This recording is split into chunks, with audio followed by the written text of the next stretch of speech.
బ్రిటన్లో మరో breaking news చూస్తున్నాం. ఢిల్లీ మద్యం కుంభకోణం కేసులో అరెస్ట్ అయిన బీఆర్ఎస్ ఎమ్మెల్సీ కవిత బెయిల్ పిటిషన్పై ఢిల్లీ హైకోర్టు తీర్పు వెల్లడించనుంది.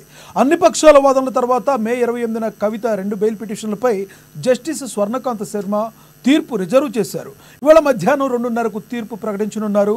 సిబిఐ అవినీతి కేసుతో పాటు ఈడీ మనీ లాండరింగ్ కేసులో కవిత బెయిల్ దరఖాస్తును కొట్టివేస్తూ మే 6న ట్రయల్ను కోర్టు ఇచ్చిన ఉత్తర్వులను ఆమె సవాల్ చేశారు.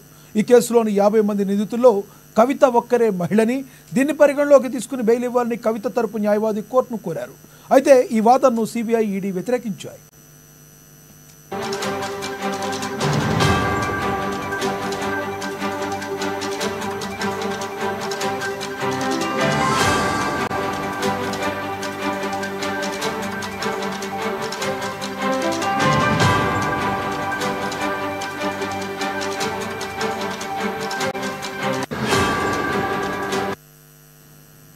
బ్రేకింగ్ న్యూస్ చూస్తున్నాం. ఢిల్లీ మద్యం కుంభకోణం కేసులో అరెస్ట్ అయిన బీఆర్ఎస్ ఎమ్మెల్సీ కవిత బెయిల్ పిటిషన్పై ఢిల్లీ హైకోర్టు తీర్పు వెల్లడించనుంది.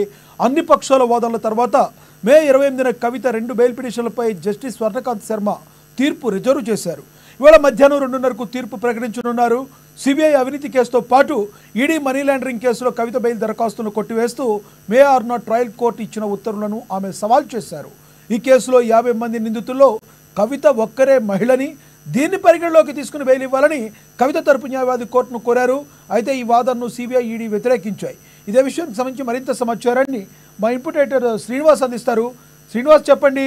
విద్యుత్ కొనుగోలు విషయంలో నరసింహారెడ్డి ఏదైతే కమిషన్ ఉందో దాన్ని రద్దు చేయాలనే తీర్పు ఈరోజు ప్రతికూలంగా వచ్చిన ఈ రోజునే మరి కవిత విషయంలో కూడా ఈరోజు తీర్పు రానుండడం కాకతాళీయం అయినప్పటికీ కూడా గులాబీ దళాల గుండెల్లో కొంత గుబులు రేపుతుంది అనుకోవచ్చు ఈరోజు తీర్పు, రానున్న తీర్పు కవిత విషయంలో కూడా. రైట్ లక్ష్మీనాథ్, ఈ రోజు మధ్యాహ్నం 2:30 గంటలకు సమయంలో జస్టిస్ స్వర్ణకాంత్ శర్మ బెంచ్ మీద ఏదైతే కవిత బెయిల్కి సంబంధించి తీర్పు వెలువడబోతుంది. బెయిల్ వస్తుందా రాదా అనే ఉత్కంఠ అయితే బీఆర్ఎస్ వర్గాల్లో అయితే ఉత్కంఠ రేపుతుంది. ఎందుకంటే కవిత ఇప్పటికీ జైల్లో ఉండి దాదాపు 100 రోజుల పైన గడిచిపోయింది. ఇప్పటికి కూడా బెయిల్కి సంబంధించి ఏ విధమైన ఇది కూడా సూచన కూడా కనిపించలేదు. ఇంతవరకు కూడా ఈ కేసుకు సంబంధించి ఢిల్లీ లిక్కర్ స్కామ్ కేసుకు సంబంధించి ఇది ఇప్పటివరకు 18 మందిని అరెస్ట్ చేసింది. అరెస్ట్ చేసిన వారిలో ఢిల్లీ ముఖ్యమంత్రి కేజ్రీవాల్ కూడా ఉన్నారు. కేజ్రీవాల్ లాంటి వారికి ఇప్పటి వరకు కూడా బెయిల్ లభించలేదు. సో కవిత విషయంలో బెయిల్ లభిస్తుందా లేదా అనే ఉత్కంఠ అయితే ఒక టెన్షన్ బీఆర్ఎస్ వర్గాల్లో అయితే ఉంది. ఎందుకంటే ముఖ్యమంత్రి లాంటి కేజ్రీవాల్ గా లభించలేదంటే ఇంకా కవితకి వస్తుందా అనేది ఒక ప్రశ్నార్థకంగా కనిపిస్తుంది. అయితే ఇప్పటివరకు చూసుకుంటే కనుక కవిత అరెస్ట్ 100 రోజులు గడిచిపోతుంది. ఏదైతే ఢిల్లీ లిక్కర్ స్కామ్ కేసులో కవిత కీలక పాత్రధారి అనేది ఈడీ పదే పదే చెప్తూ వచ్చింది. సిబిఐ కూడా అరెస్ట్ చేయడంతో, అంటే సిబిఐ కూడా ఏప్రిల్ 11న అరెస్ట్ చేయడం జరిగింది. కేసుకు సంబంధించి అరెస్ట్ చేసి విచారణ కూడా జరిపినప్పుడు విచారణ జరుపుతున్న సమయంలో కూడా ఏదైతే సిబిఐ ఇచ్చిన ప్రశ్నలకు సంతృప్తికరమైన ప్రశ్నలు రాకపోవడంతోనే సిబిఐ కూడా కేసును కోర్టుకు వేయడం జరిగింది. అయితే బెయిల్ ఇవ్వడం వల్ల కేసును ప్రభావితం చేసే ప్రమాదం ఉంది కాబట్టి బెయిల్ ఇవ్వద్దని చెప్పేసి కూడా సిబిఐ కోరడం జరిగింది.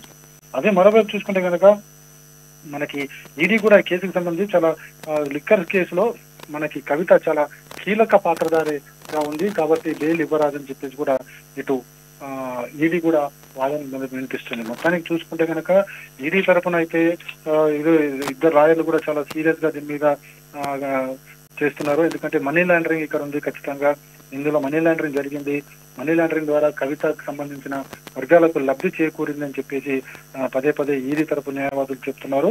అదేవిధంగా ఏదైతే కవిత తరపు న్యాయవాదులు మాత్రం ఇది రాజకీయ కక్షతో కూడుకుందని చెప్పేసి కూడా వాళ్ళు పదే పదే వాళ్ళు కూడా వాదన వినిపిస్తున్నారు. అయితే ఏదేమైనప్పుడు కూడా ఈ రోజు మధ్యాహ్నం 2:30 గంటల ప్రాంతంలో ఈ కవిత బెయిల్కు సంబంధించి అయితే ఒక తీర్పు అయితే వెలువడే అవకాశం ఉంది. తీర్పు ఏ విధంగా ఉంటుందో చూడాలి. ఎందుకంటే ఈరోజు నరసింహారెడ్డి కమిషన్ కు సంబంధించి కేసీఆర్ వేసిన కేసు కమిషన్ కొట్టివేయాలంటూ వేసిన దాని మీద హైకోర్టు తీర్పు వెలువరించింది. ఈ కేసును ఎట్టి పరిస్థితిలో కొట్టివేయడానికి కుదరదు, ఖచ్చితంగా పిటిషన్ కమిషన్ ఉంటుంది, కమిషన్ ముందు హాజరు కావాల్సిందే అన్న విధంగా ఈరోజు కేసీఆర్ సంబంధించి నరసింహారెడ్డి కమిషన్ మీద హైకోర్టు ఆదేశాలు ఇవ్వడం జరిగింది. సో అదే టెన్షన్ ఏ విధంగా ఉండబోతుందన్న ఒక టెన్షన్ బీఆర్ఎస్ వర్గాల్లో ఉంది. చూద్దాం, 2:30 గంటల ప్రాంతంలో తీర్పు వెలువడుతుంది కాబట్టి ఏ విధంగా ఉంటుందో. మొత్తంగా కూడా చూసుకుంటే కనుక ఇటు తెలంగాణలో ఈ రెండు కేసులు కూడా ఒక సెంటర్ ఆఫ్ అట్రాక్షన్ గా ఉన్నాయి. అంటే అంత ఉత్కంఠభరితంగా ప్రజలు కావచ్చు, పార్టీలు కావచ్చు, ఈ కేసు రెండింటి మీద కూడా దృష్టి సారించారు. సో ఒక దానికి సంబంధించి జస్టిస్ ఏదైతే నరసింహారెడ్డి కమిషన్, విద్యుత్ కమిషన్ సంబంధించి అయితే తేలిపోయింది. ఇక మధ్యాహ్నం 2:30 గంటల తర్వాత కవిత బెయిల్ పిటిషన్, ఏదైతే లిక్కర్ స్కామ్ సంబంధించి బెయిల్ పిటిషన్ మీద ఏ విధమైన తీర్పు ఉండబోతుందనే ఒక ఉత్కంఠ అయితే నెలకొని ఉంది లక్ష్మీనాథ్. అయితే శ్రీనివాస్, గత 2-3 రోజుల క్రితము హరీష్ రావు ఎవరైతే ఉన్నారో కవితతో ములాఖాత్ అవడం జరిగింది. మరి కవిత యొక్క ఆరోగ్య పరిస్థితులను దృష్టిలో పెట్టుకుని ఏమన్నా బెయిల్ని ఇవ్వాలని కూడా వాదనలు వినిపించే అవకాశం ఉందంటారా కోర్టులో? అయితే ఒకటి, ఈడీకి సంబంధించి ఏదైతే కేసులు ఏవైతున్నాయో ఈ కేసుల్లో పూర్తి స్థాయి బెయిల్ అనేది ఇప్పటివరకు కూడా ఎవరికి ఇవ్వలేదు. మనం చూసుకుంటే గనక ఢిల్లీ ముఖ్యమంత్రి ఆప్ నేత కేజ్రీవాల్ ని కూడా ఇప్పటివరకు కూడా బెయిల్ ఇవ్వలేదు. కేవలం తాత్కాలికంగా ఎన్నికల సమయంలో ఒక వారం రోజుల మాత్రం బెయిల్ ఇచ్చింది, మళ్ళీ తిరిగి రిమాండ్ కి పంపించడం జరిగింది. అదేవిధంగా మనీష్ సిసోడియా విషయంలో కూడా చూడొచ్చు. మనీష్ సిసోడియా దాదాపుగా సంవత్సరం కావస్తుంది. మధ్యలో ఒక వారం 10 రోజుల పాటు తన ఫ్యామిలీకి సంబంధించి ఒక వ్యక్తికి అనారోగ్యం ఉన్న కారణంగా బెయిల్ ఇవ్వడం జరిగింది, మళ్ళీ రిమాండ్ లోకి తీసుకోవడం జరిగింది. అదేవిధంగా ఇంకా మిగతా సభ్యులు 18 మంది ఎవరైతే ఉన్నారో 18 మంది కూడా ఇప్పటికీ జైల్లోనే మగ్గుతున్న పరిస్థితి కనిపిస్తుంది. అంటే ఏదైతే మనీ లాండరింగ్ కేసు కావచ్చు, ఈడీ తీసుకున్న ఏ కేసుకు సంబంధించి కూడా పూర్తి స్థాయి బెయిల్ అయితే వచ్చే అవకాశాలు లేవు. ఒకవేళ బెయిల్ వస్తే గనక వారం రోజుల పాట 2 వారాల పాట అనేది ఉంటుంది తప్ప పూర్తి స్థాయిలో బెయిల్ అయితే వచ్చే అవకాశాలు చాలా తక్కువగా ఉన్నాయి. ఇప్పుడు ఈరోజు కవిత విషయంలో కూడా అదే జరగబోతుంది. ఎందుకంటే గతంలో కూడా కవిత బెయిల్ కోరుతూ పెట్టింది, తన పిల్లల విషయంలో, చదువు విషయంలో నిర్లక్ష్యం ఉంటుంది కాబట్టి తనకు బెయిల్ ఇవ్వాలి అని చెప్పేసి కూడా కోరినప్పటికీ కూడా అక్కడ కూడా కోర్టు అంగీకరించలేదు, బెయిల్ ఇవ్వలేదు. సో ఇప్పుడు దాంట్లో కానీ కూడా ఏదైతే సిబిఐ కావచ్చు, ఈడీ కావచ్చు పదే చెప్తున్నారు, కవితని బెయిల్ ఇవ్వడం వల్ల సాక్ష్యాన్ని ప్రభావితం చేసే ప్రమాదం ఉంది కాబట్టి బెయిల్ ఇవ్వరాదని చెప్పేసి ఇటు ఈడీ కోరడం జరుగుతుంది, సిబిఐకి పదే చెప్తుంది. సో ఈ బెయిల్కి సంబంధించి చూసుకుంటే కనుక మధ్యాహ్నం 2:30 మాత్రం మొత్తం తేలిపోతుంది. Thank you Srinivas.